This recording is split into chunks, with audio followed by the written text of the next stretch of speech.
Trauma and Triggers contains explicit content. Please check the show notes for details.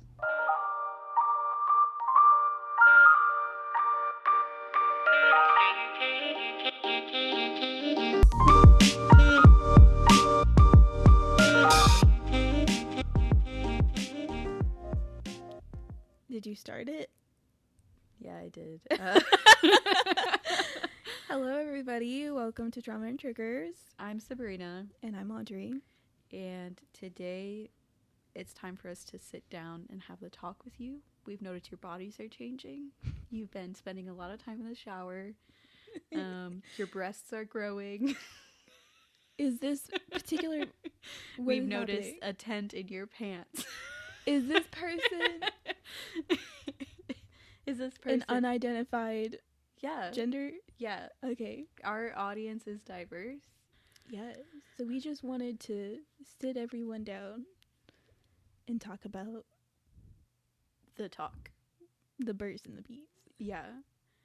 We're talking more about the concept of the talk and not necessarily the puberty and yeah, we're not actually going to give you guys the talk. That's not our job, and we don't want to. But we will talk and joke a little bit about the talk itself.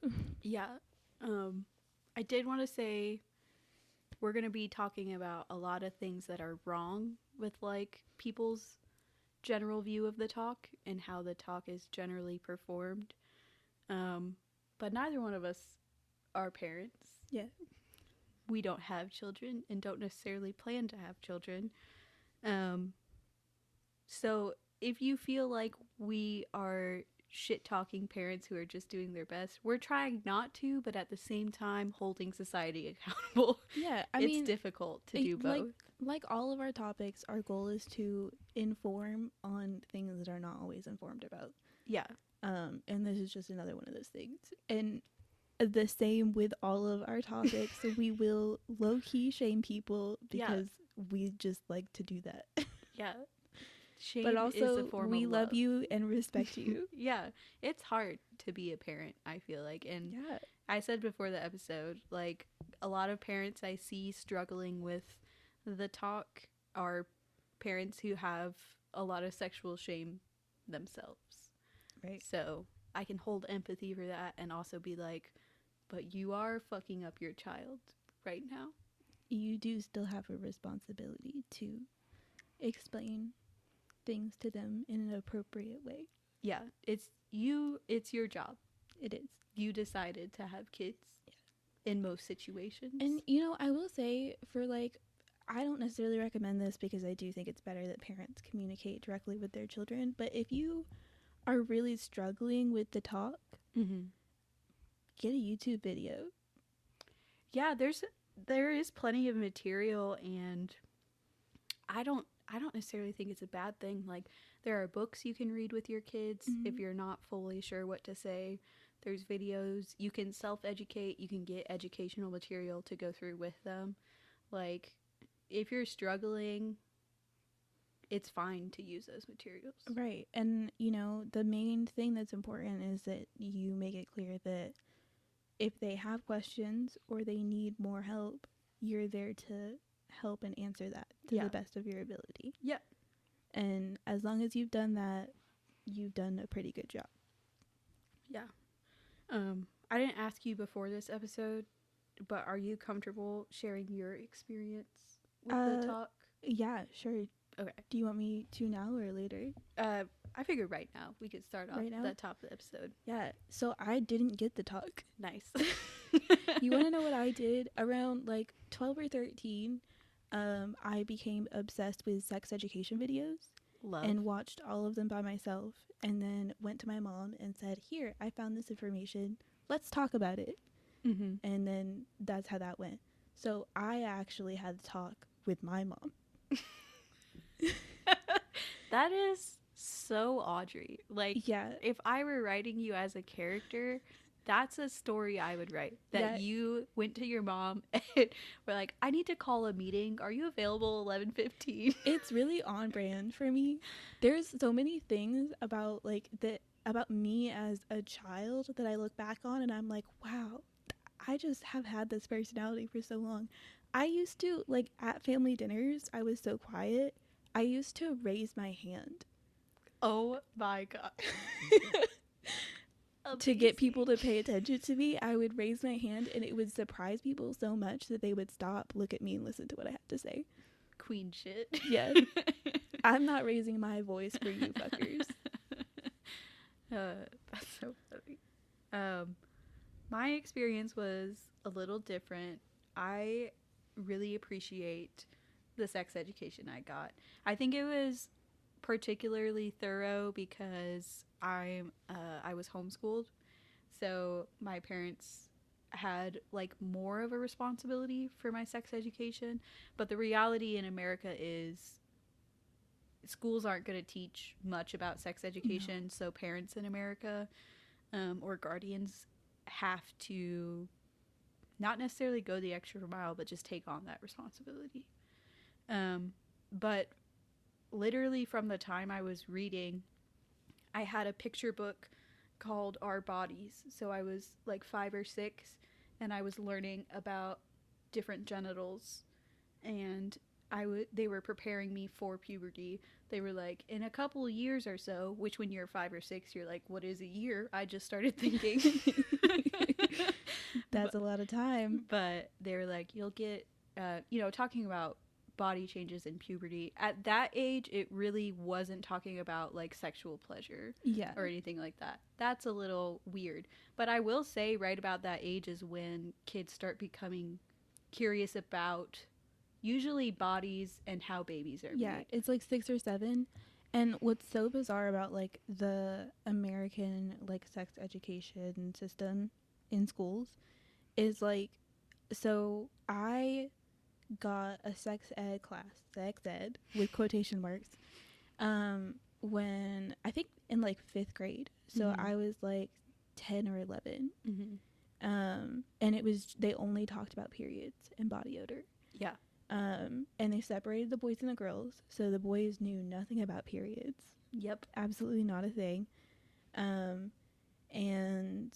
anything that the boys talked about, the girls didn't know about. It was all very separate, and like I kind of get why they do that, but also I do feel like everybody should be educated about each gender.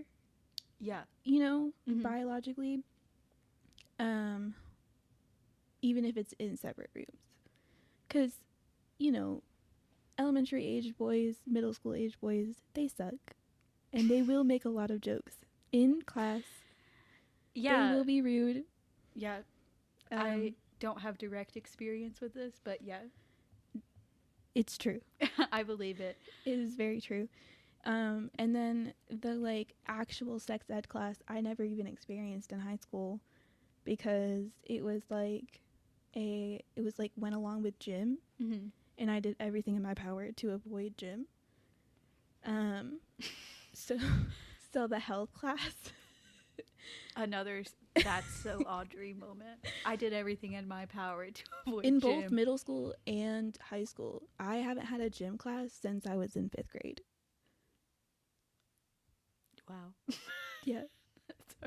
For my gym class, I did martial arts at home like three nights a week with my dad, who's a martial artist. That's cool. That makes sense.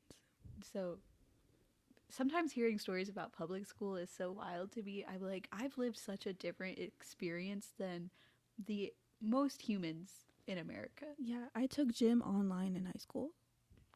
What did you do? Nothing.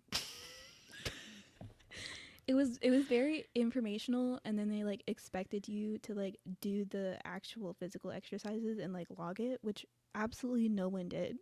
Yeah. No one's taking an online gym class and actually doing the exercise. I'm just letting you know now, that's not happening. Amazing. So yeah, I faked the logs, turned it in, got a 100. My sister got a D in gym. Like an actual, like the actual gym class. I think it was like a dress wear thing, but I'm not positive. That is so crazy. How do you get a D in gym class? I don't know. I'll share my husband's experience from his sex ed class, and I'll make sure it's okay with him. But yeah, I'll just edit this part out if he doesn't like it. But he said they separated the boys and girls. It was freshman year that they did it for them. And he was basically told, if you have sex, it's highly likely you're going to get an STD. They watched a video of a birth. And he said that was a traumatic experience for him. Yeah. A vaginal birth, to be clear. Although both of them would be, like, if I'm not mentally prepared for it, if I saw a C-section or a vaginal birth just one day, just out with all my peers, with a group of my peers. Yeah, I think that I really, like, I would have to close my eyes. You know? They also told him that if he were to, or they told all the guys, they didn't just sit him down and tell him this, but if he were to masturbate in the morning and then come to school and sit on a chair, and then if a woman were to sit on a chair after him, he could get her pregnant. I hate rural Tennessee.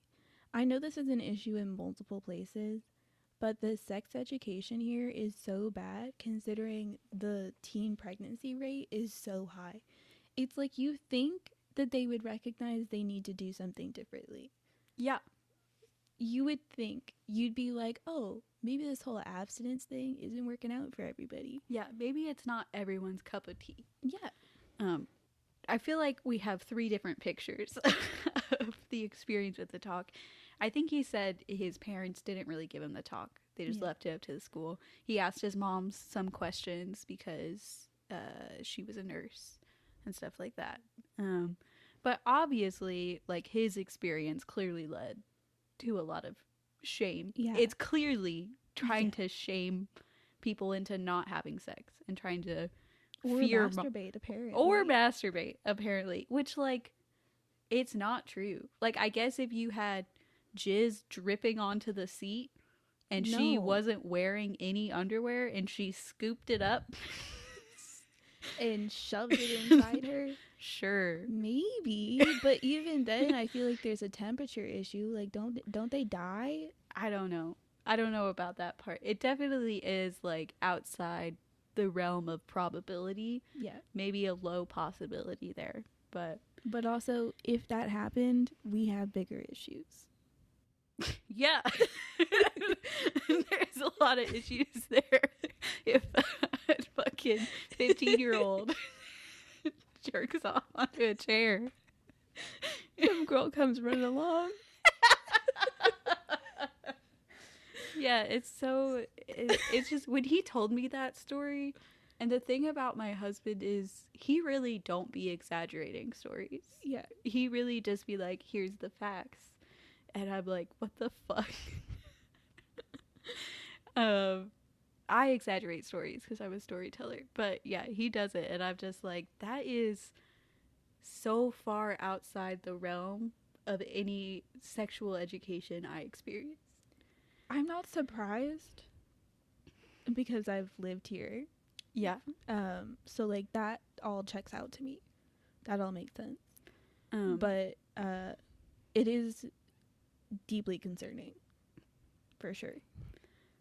I did want to share a very Sabrina story of the talk, if that's okay. So one of my mom's mottos growing up, which I think is a pretty good one, is if you're old enough to ask, you're old enough to know. And when I got older, she kind of explained to me, like, she knew if I was asking about something that I'd most likely heard about it somewhere else, or I was curious about it and I was going to find out about it. Right. So she would rather I speak to her and get good, healthy information instead of whatever crazy nonsense I found. And this wasn't just about, like, sex stuff. It was about everything.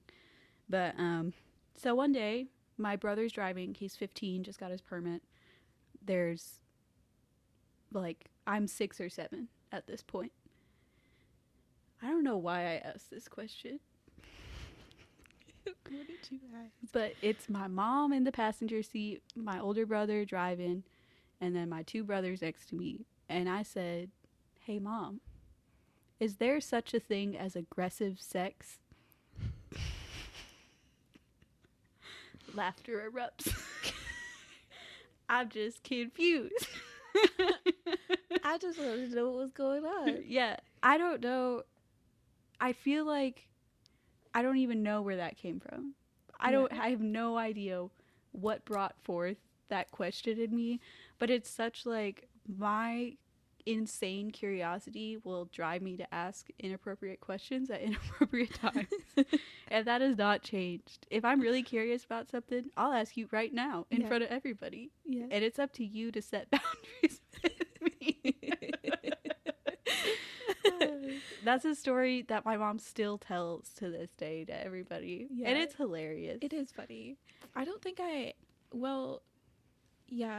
don't know. I don't really even remember any specific questions I asked my mom, because so much of it, like, I wasn't even asking her questions. I was like, I know a lot about this topic and I want to talk about it. And then like, I had already, like, you know, I probably was thinking about some of this stuff around the same time you were, like 6, 7, 8. And like, I actually started to watch content, like educational content, like when I was 10, 11, 12. And I did my full research. Like, girl, I was looking at gay sex, lesbian sex, heterosexual sex. And like, I was just educating myself. I looked at practices, foreplay. And so like, I would walk up to my mom and there was like something I heard or like saw that I thought was fascinating, and I would be like, "Hey, what about this?" And like, sometimes she had something to add, but usually it was just me talking. Most of the time. That's hilarious. I just love that so much for you. And you know, my mom took it well. Like, I didn't really mention, like, as far as I know, like, maybe I forgot about something, but as far as I know, I did not get the talk. Because around the age that most kids get the talk, I had already known everything. But my mom was really, she took it very well. She was very open to any questions I had, or like talking about anything I wanted to talk about. So, you know. Yeah, I think that leads very nicely into like one of my main things about the talk is it's literally not just one conversation. Like, the idea that when your kid experiences their period for the first time, or whatever, like, puberty changes are happening, that's when you talk about sex because they could get pregnant or get someone pregnant, is such a terrible idea in my head, because their sexual life is already opening up before that. Yeah, I feel like diminishing sex down to the basicness of reproductive uses is so ridiculous, because that's like maybe 2 to 5% of why people have sex. Right. So it's like, you don't lie to children about that fact. Like, you don't have to go deep into, you know, practices or anything that you view as inappropriate, but just being like, oh, now they could get pregnant, I guess I have to talk to them. Because to be honest, especially now, like, I hear stories about like children having sex at like 9, 10 years old. Yeah, it's pretty, after like the 6, 7 age range, where you're mostly thinking about like your own body and how that's different than other people's body and where babies come from. 8, 9, 10, you're starting to think about sex. Right. Like, you've identified genitals and you're like, so they go together. Right. There are some people who have their period at 9, 10. Right. And it can be like really damaging to children to not have any of this information, go into it without this information. They could get hurt physically, emotionally. Things can happen that are really, you know, not good. Yeah. It's something you need to communicate about and make sure that your children are informed, or at least like see whether or not they're even questioning. Because nowadays, like, I don't know how well kids communicate with their parents. I don't know. They might just not communicate. So I don't know. But it's one of the things that it's your job to do as a parent is build trust and be a safe space. Right. Like, you have the responsibility to do that. And when your kid inevitably starts thinking about these things, they should know that they can come to you.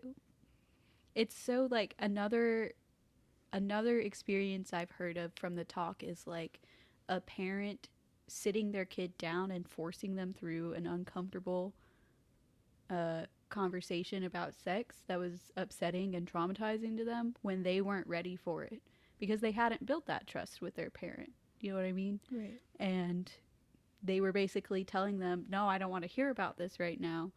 And the parent was like, no, you just need to hear about this right now. And here's all the STDs you can get. And it's like, that is also not a good building block, forcing a conversation on your child when they're not ready because you haven't done your job to build that. Do you know what I'm saying? Yeah. I think one thing that's not included in the talk is consent, how to get it, and why it's important for you to get consent and also for you to give consent. Yeah. Definitely consent. And I do think that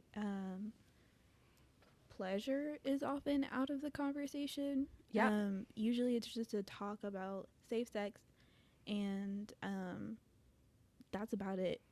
I will say with my sexual education, I feel like pleasure and masturbation was one of the things that I didn't really get much information on. Yeah.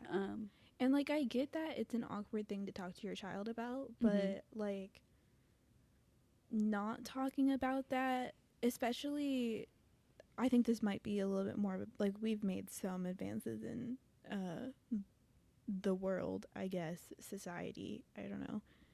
But one thing I've really like kind of noticed is a lot of boys like don't know or understand that women enjoy sex. I agree. Like, I'll also say a lot of men that I have a close relationship with view their own sexuality and pleasure as predatory and like demented, and something's wrong with them, like for wanting to have sex with a woman. Yeah. And that's also not good. No. And like, if they know that women want to have sex, they might not feel that way. Because, like, the main thing is, like, you know, the whole point of all of this is for a man to come and then you get pregnant. That's what they reduce it to. Right. And so, like, the only person in that situation who's experiencing pleasure is a man.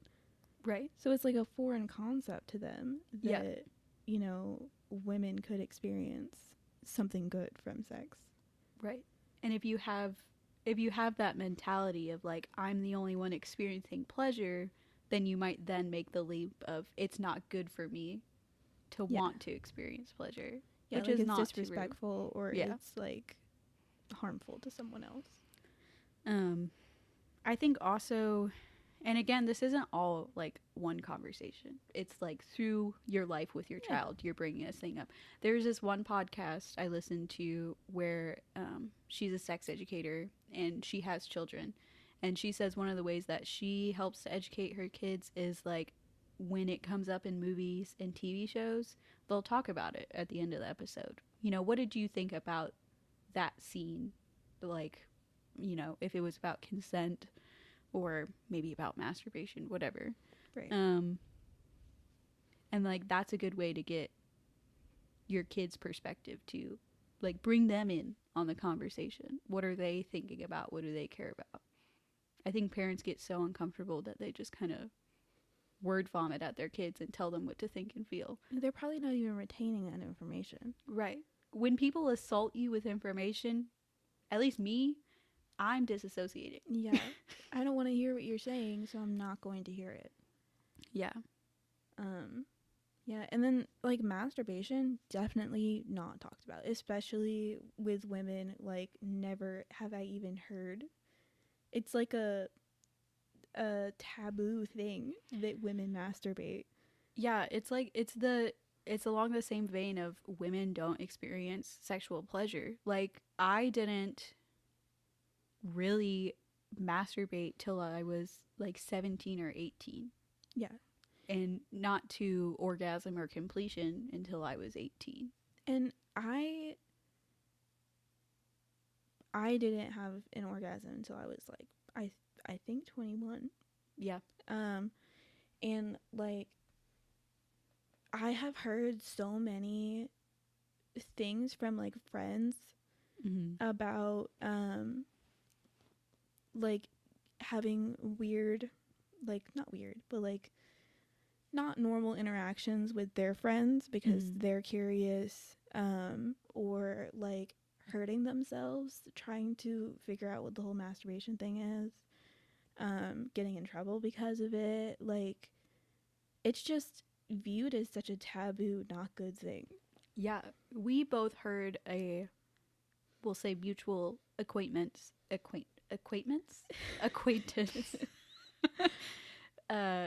tell a story about how his mom caught him masturbating, so she made him sleep in a cold room without a blanket so he couldn't, quote, hide his shame. And it's like, what? I think he said he was like 8 or 9 at the time. Yeah. So, and I think a lot of kids, like, pretty early on, it at least touch their genitals, you know? yeah, because it feels good. Yeah. It feels good before puberty. It's completely, like, that is considered masturbation, I think. Yeah, I would say so. But, like, the idea that that's just some kind of heinous act is so ridiculous to me. Yeah, I can understand, like, wanting your kid to understand to not do this in front of other people. Yeah, the importance of it and what is okay and not okay, but that would require them to actually talk about it. Right. And not just be like, you can't do this. We gotta, like, everybody as a society has got to try to figure out how to move past sexual shame because it's so damaging. And one of the ways I think it's the most damaging is sexual predators take advantage of your kid's lack of knowledge about sex. Yeah. And their insecurity about talking to you about sex. To use it to abuse them. Yeah. Like, a lot of people fear that better sex education will lead to predators taking advantage of that. But I think one of the things predators do is use shame to manipulate you. So there's that. There is also that. So just think about that when you think about giving the talk. And it's just like, it's still so frustrating calling it the talk when there's multiple. There's so many things you have to talk about. We're just using a label. Yeah. I don't to start a discussion. Because the multiple sex talk just sounds like a lot. Like, the talk is just easier. Yeah. I don't know what to tell you. The conversation. Yeah. That never ends.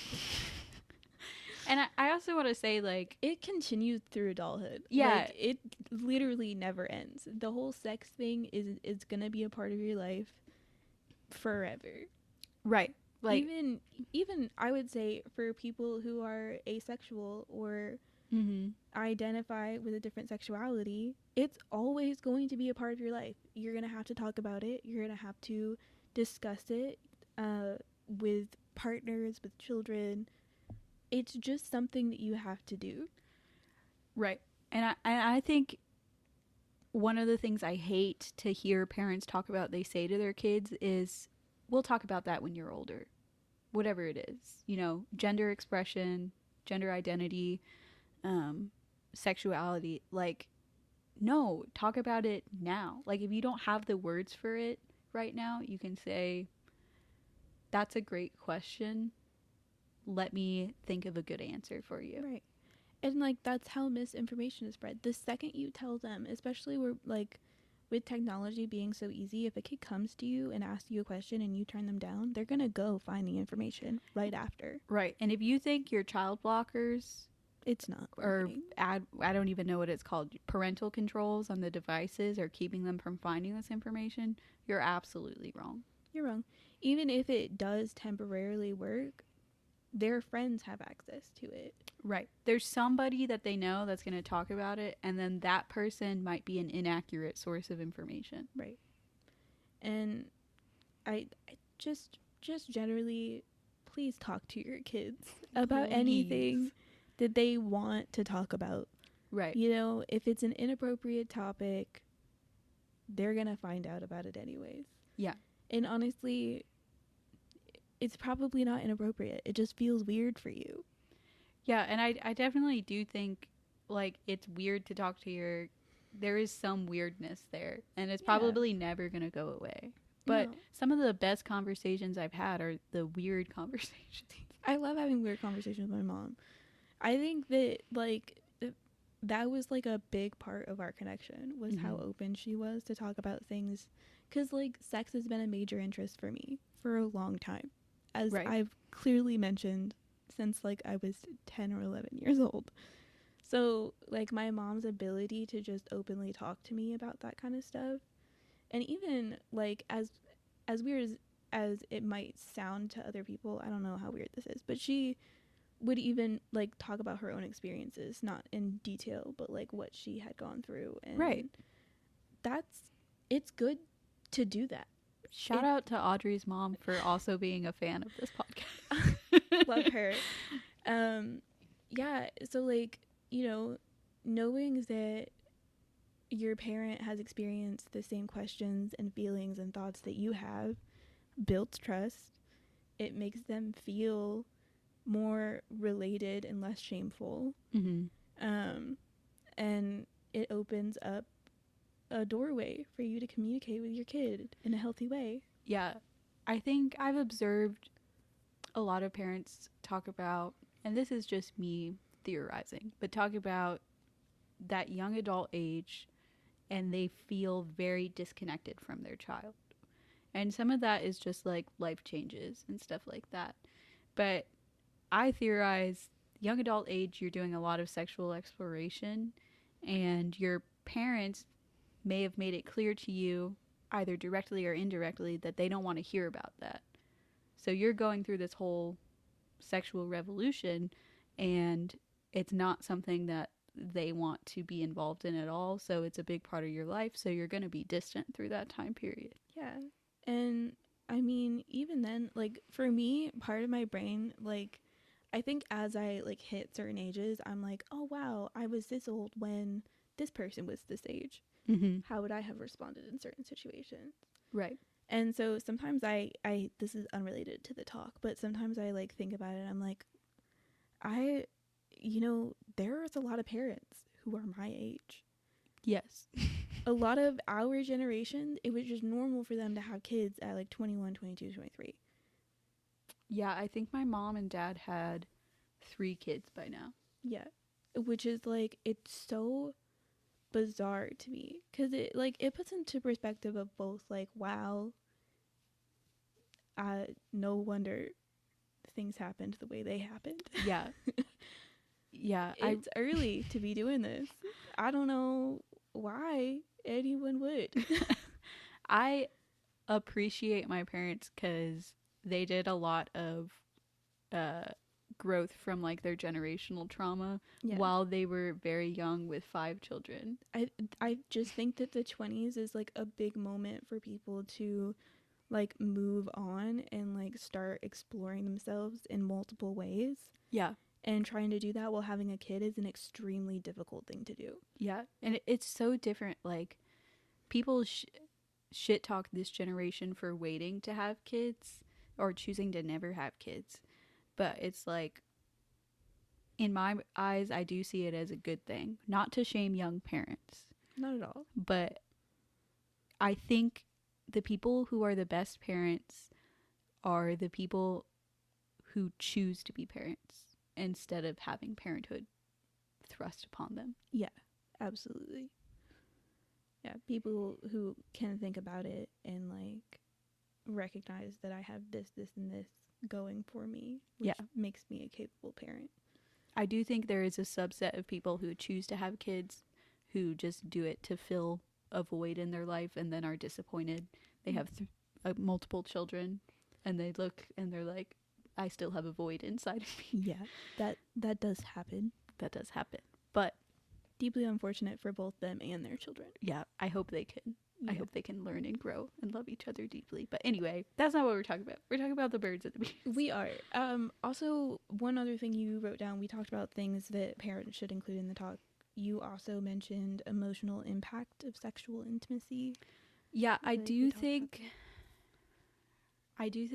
that is such a key thing that's missed if you choose not to educate your child about sex, because you're not going to find a lot about that online, I feel like, or from your peers. Yeah. And I encourage people to have sex with who they want to have sex with, but I think we need to mention that having sex with someone creates a feeling of emotional intimacy. Yeah. And you don't want to have that feeling with someone you don't trust. Or, yeah, it can create a feeling of, like, intimacy is bad because they make me feel bad. Right.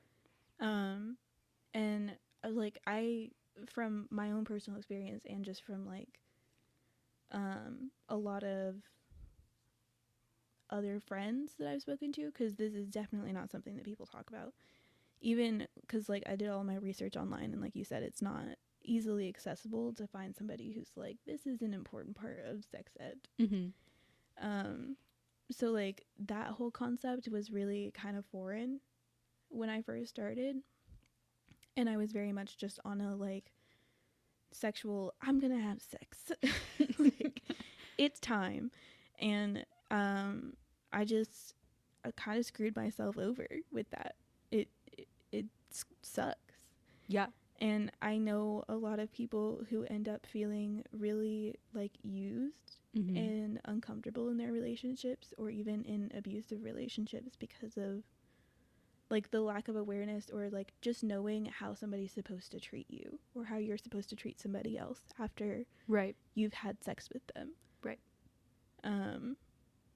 Or during sex. Yeah. Yeah, I don't want this episode to be like, here's all the things you're doing wrong. I want it to kind of highlight, like, if you choose to go about this in, like, a healthy way where you're trying to build relationship and common ground with your kids, there's so many great things that can change about society because they're equipped with knowledge to protect themselves and to treat other people well, and to know the way that they're supposed to be treated. Right. Like, that's really what I want to highlight here. I think it's really important. Yeah. And it's not common knowledge for some reason. Right. Even for people our age, it's almost like, because they grew up thinking that this was okay, or thinking that that was just normal. Right. And it's not always.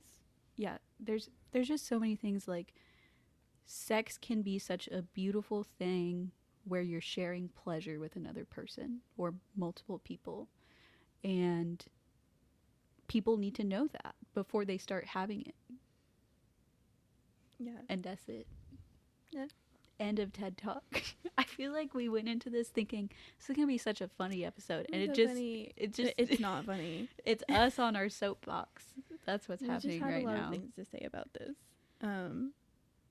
Yeah, I really just feel like, even because for me, like, I definitely heard the whole, like, spiel of, you know, sex causes an emotional connection, and, like, I always felt really disconnected from that, even before I had sex. I was just like, okay, like, I get that, but also fuck you, because I wasn't feeling emotional connections to people. I just didn't. And, like, when I did it usually backfired. It did not feel good. Yeah. So like the idea of like having an emotional connection with somebody that I was having sex with just seemed kind of unreasonable. So like I just was like, okay, I'm gonna go with somebody who seems safe-ish. Yeah. And I didn't necessarily like them. Yeah. For lack of a better word. And so I'm sure it's on some level that probably didn't make other people feel good. Yeah. And on some level it screwed me over because, you know, I ended up in relationships with people who didn't always respect boundaries or understand like what is okay or how to treat people you have an emotional connection with. Yeah. I mean, just how to treat people in general. Like, so much of the how to treat people you have sex with and you're close with, I feel like is stuff that you should be doing with everybody. Like, have empathy, be courteous, try to be gentle. Do you know what I'm saying? Yeah. Like, and then the people you're closest with, you should try to do that on an even more diligently. Should you try to do that? And I think, I don't know if this connects to the talk, but I feel like good people are consent and sex aware, and that extends to other, and boundary aware. Yeah. And that extends to other aspects of life. There's so much about sex that relates to emotional capacity and genuine human connection. Yeah. Yeah. And if you're understanding that and you're seeing that and you're reading it and you're informed about it, I do think that that extends to other parts of your life. Yeah. And I think parents do have a difficult job because if they're trying to do it well, there's so much shame and bad in the world and society that they're trying to overcome beyond just like, I mean, there were so many good messages I heard from my parents surrounding sex, but then there was just so much bad in the world and in my community that I was hearing that overcame some of the good messaging. Yeah, I agree. Which sucks. And, you know, I think you can't always overcome that. It's hard to be the one person in the room who is informed and aware when no one else is informed and aware. Right. Because even if you know and believe what you know to be true, you can't get that across to anyone else. Yeah. Because you're in a room full of people who don't believe you. Yeah, or don't even have the emotional capacity to understand what you're saying. Which is why I, like, on top of parents having the responsibility to communicate these things to their kids, I think educators, teachers and stuff should be allowed to have conversations like these with their kids. It's not just one person who needs to be wearing this or having this responsibility. It's like, you know, there are laws in America that are limiting educators to communicate these things to kids. And then they're left with terrible resources and misinformation. Right. I'm pissed off. I'm getting heated. We gotta calm down. This was supposed to be funny. She mentioned it to me and I was like, oh my God, that's gonna be hilarious. And then we did it and I was like, wow. Wow. We're just bad. It's just unfortunate. Oh, one thing I wanted to mention, one more thing, is trying to be on the same page as your co-parent about these sorts of topics. Yeah. You know, everybody's different. Everybody has different values. But I think if you're choosing to have a child with someone, this is one of the things you should talk about before having that child. Yeah, just like, you know, same thing with like religion and expectations for schooling, and it's a preparation for what's to come, and parents should be on the same page about that.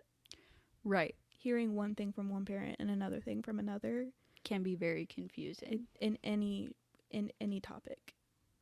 Yeah, and then your child might grow up to have a closer relationship with one parent and then not really trust the other parent because the messaging was so confusing.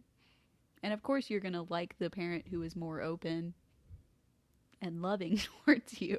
So if that's a motivation to be comforting and open to your child, there you go. Take that motivation and run with it. You take it. Yeah. Why do so many of our episodes turn into rants about society? Because society sucks. I don't know what to tell you. Yeah. We just want to have fun and joke, but then it's like, God, we have all this stuff we have to say. We have an ethical obligation to speak about this in a way that is appropriate and educational. Yeah. When it's just us, we'll say the most rancid, rotted shit. We really will. But then we're like, people are listening. We both know that, like, because I know how you think about things and you know how I think about things. So, like, we know that even if we say the most rotten, rancid shit, we're not being serious. Absolutely. We're literally never serious. But I feel like there's a lot of people in this world who really will just believe. Take us literally. Yeah. And it's not literal. It's rarely literal. I really feel like most of the time we don't even know what's coming out of our mouths until the other one repeats it back to us. Absolutely. I'm shocked at some of the things I say.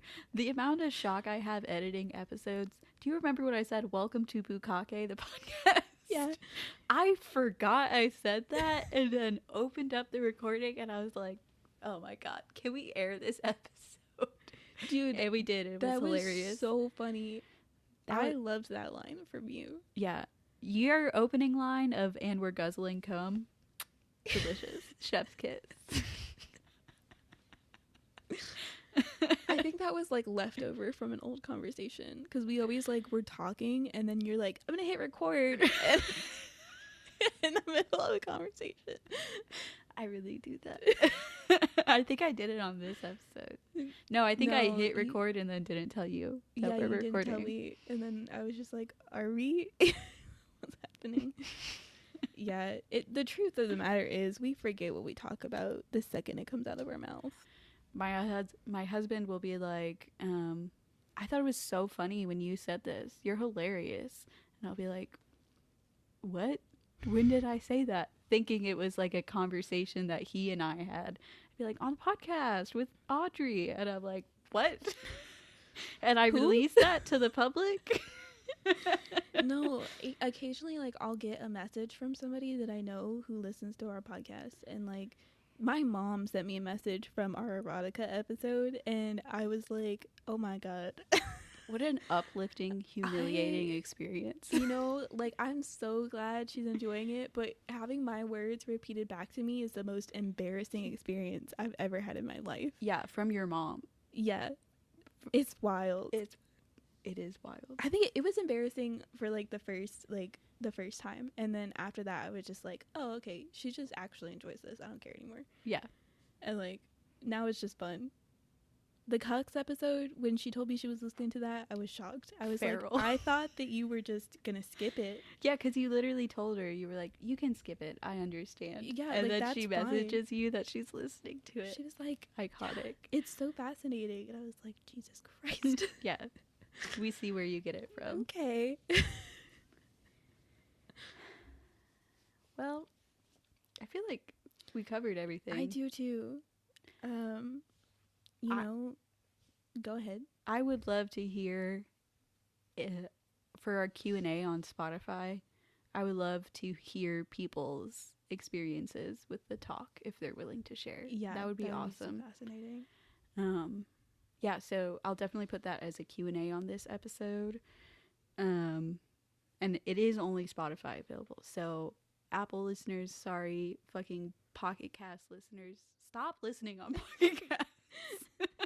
Get a better platform. Get a please, better for everyone. platform. I'm tired of seeing Pocket Casts on my analytics. Dude, our analytics are wild. There's like 6% web browser, which is just Who shocking did that? to me. Who did that to me? Just like, what is happening? Pissed me off so much. We appreciate you listening anyways, Absolutely, but we also love do it. better. We've got to stop roasting. We our really audience. do. Remember when we were like gonna call them the shit eaters? I can't remember what episode that was. For 5 seconds, we were going to call them the shit eaters. And then that hasn't taken off yet, but it might. You know, maybe it will. Maybe next episode will open. What's up, shit eaters? Oh, our next episode. You whores aren't going to believe this. We're talking about squirting, and I'm so excited. We finished all the research today. Yeah, shit eaters. Because we're feeding them shit. Terrible podcast. I feel like this is like the equivalent of hate watching something. Hate creating. Yeah. That's what we're doing. But I do, not to pat ourselves on the back too much, I do think we talk about topics that are important to talk about, or at least interesting. Yeah. Blah, blah, blah, blah. But yeah, for those of you who don't know, we do have social media. Never been posted on, except for Reddit, which is at Trauma and Triggers Pod. Mm-hmm. And TikTok and Instagram are just at Trauma and Triggers.